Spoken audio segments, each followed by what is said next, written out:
Hi guys, welcome to the second video on this mechanics playlist. Today I'll be discussing the dot product of vectors.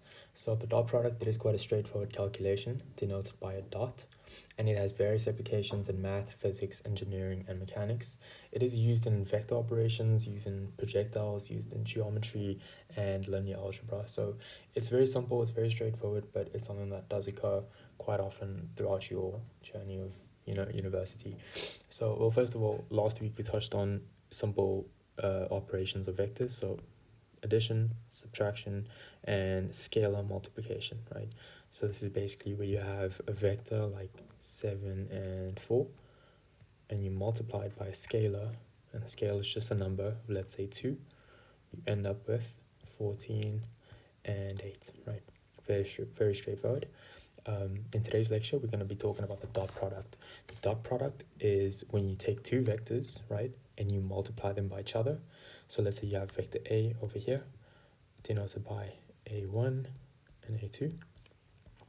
And you have vector B here, denoted by B1 and B2. If we were to multiply these two vectors, well, there's two ways to multiply. The first is via the dot product. The second is via the cross product. The cross product is very complex and something that we'll only touch on, later in the semester. So the dot product way is what we basically do is you say A dot B is equal to your first two, the first components of your first two vectors. So A1 multiplied by B1 plus, and then the second two components, A2 plus B2, and that's it. Very simple calculation. Two properties about the dot product. Number one, it is associative, sorry. So A times B is equal to B times A. And the second property is that it is distributive.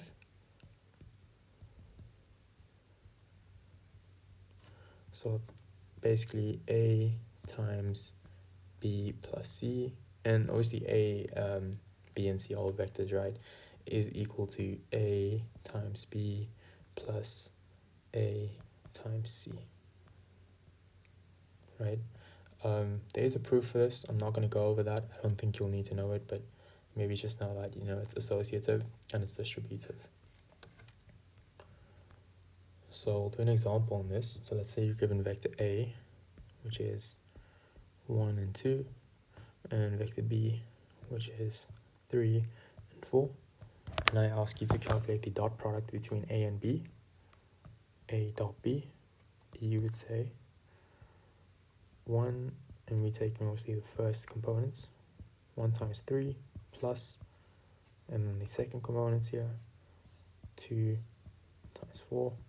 And that would give us, 1 times 3 is just 3, and then 2 times 4 is 8, and then so 3 plus 8 is equal to 11. And that's the answer. Pretty straightforward.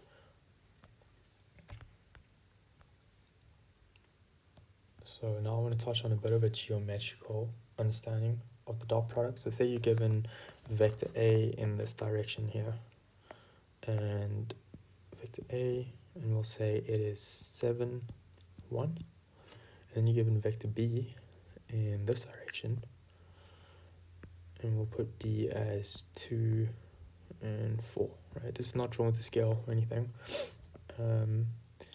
So this is where the dot product comes in, really useful, is that if we want to calculate this angle over here, all we do is we'll say theta is equal to the inverse of cos, right? Some people like to say arc cos, so I just prefer it like this, and then in brackets A dot B, so the dot product of A and B, divided by the magnitude of A times by the magnitude of B, right?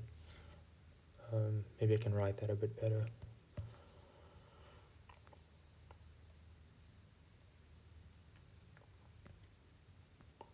So again, this angle here, over here, can be denoted by theta is equal to cos minus 1 of the dot product of A times B divided by the magnitude of A times the magnitude of B. And that's how you go about calculating this angle over here. So that's where the dot product comes in use. If we use these two values here, we say, well, what is the magnitude of A here? If you want to get the magnitude of A, you take A is equal to the square root of 7 square plus 1 square. And then the magnitude of B would be the square root of 2 square plus 4 square. And this would be equal to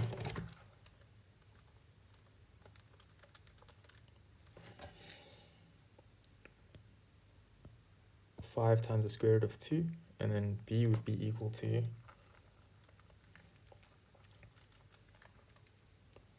the same thing. No, not the same thing. 2 times the square root of 5, right? And then if you were to calculate the dot product, we would take obviously 7 times 2 plus 1 times 4, and we get 14 plus 4 is equal to 18. And then you just basically sub these three values into this equation here, and that's how we would get the angle between vector A and vector B. There's just one more thing I want to touch on, which is called the law of cosines. What this basically says is that if you have vector A going in this direction here and vector B going in this direction here, and you have this angle here, and you wanted to calculate this line over here, and we'll call this C, you would do so by saying C square is equal to the magnitude of A square plus the magnitude of B square minus 2 multiplied by the dot product of A and B, right? So you can see the dot product does come in hand, especially when it comes to calculating angles or missing pieces of a triangle. And you can imagine when you're doing higher order physics and you need to calculate the missing, tension in the rope or the missing weight, whatever, it is going to come in handy. So yeah, that's it for the dot product.